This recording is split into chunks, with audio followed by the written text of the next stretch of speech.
are lying in your bed. The dull whirring of your air conditioner is the only thing separating you from total silence. You know, that particular silence that is so heavy and so thick.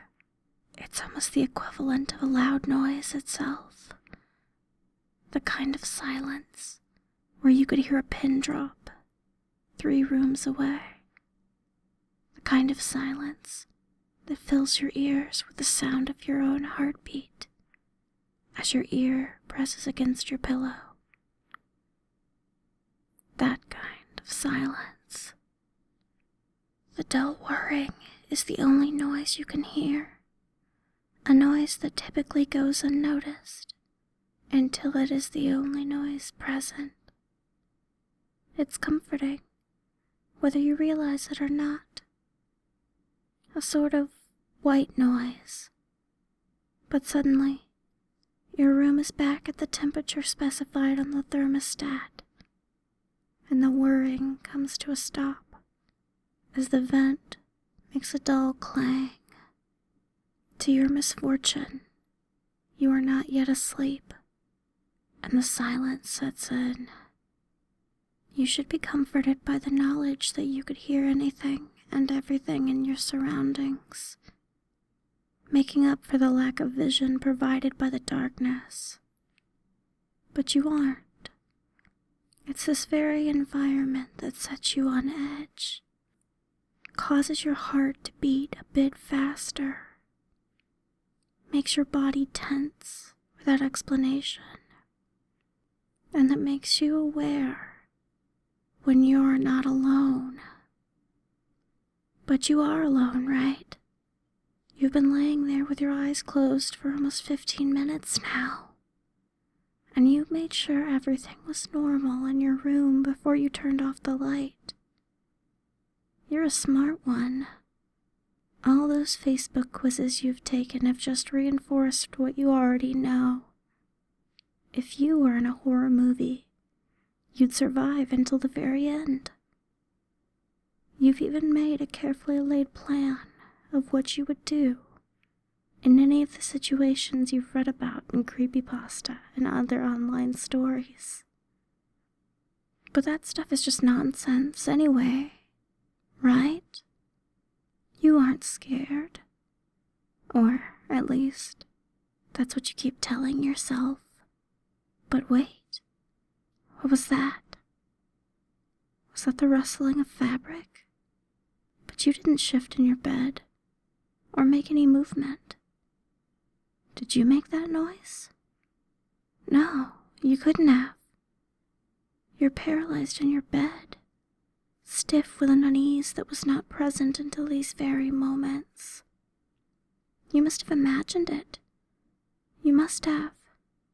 You roll over to face the wall, out of sight, out of mind. If there's something in the room with you, it will just have to accept that you are much too tired to deal with it at the moment. You're still stricken with uneasiness as you hear rustling again. This time, the rustling is accompanied by a soft thud on the ground. Your heart seizes in your chest. Did you really just hear that? No. You've just gotten yourself worked up about nothing. You really should stop playing horror survival games so late at night. It's messing with your brain. You're a rational person. Stop acting so childish and just fall asleep already. You close your eyes tightly, silently hoping sleep would whisk you away soon. You're practically begging for the safety of the non-existent dream world of your own creation. You're running away in a sense, but there's nothing there, right? You're just tired, I know. As your eyes are clenched tightly shut, you become aware that no matter how much you want to, you can no longer move your arms and legs. Come on now, are you really letting this get to you? What are you, 12 years old? Suck it up and fall asleep already. Now, more tense than ever, That unnerving sound echoes across the room again. The rustling of fabric, followed by a soft thud on the ground. Unwittingly, you're holding your breath now, eyes shut as tightly as possible. You have the childish urge to pull the blanket over your head. You're imagining it all. It's all in your head. I thought you were better than this. Your heart is pounding loudly in your ears now, but not loudly enough to drown out the now repetitive sound approaching from across the room. What is that rustling noise? Maybe you left some paper on the ground. That has to be it. And that thumping?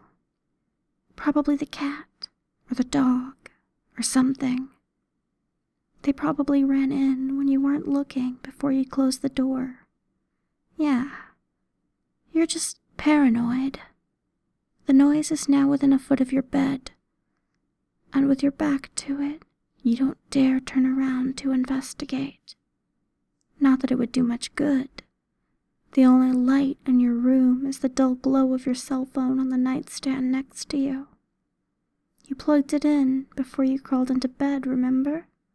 But you don't dare turn around and look. There's nothing there anyway.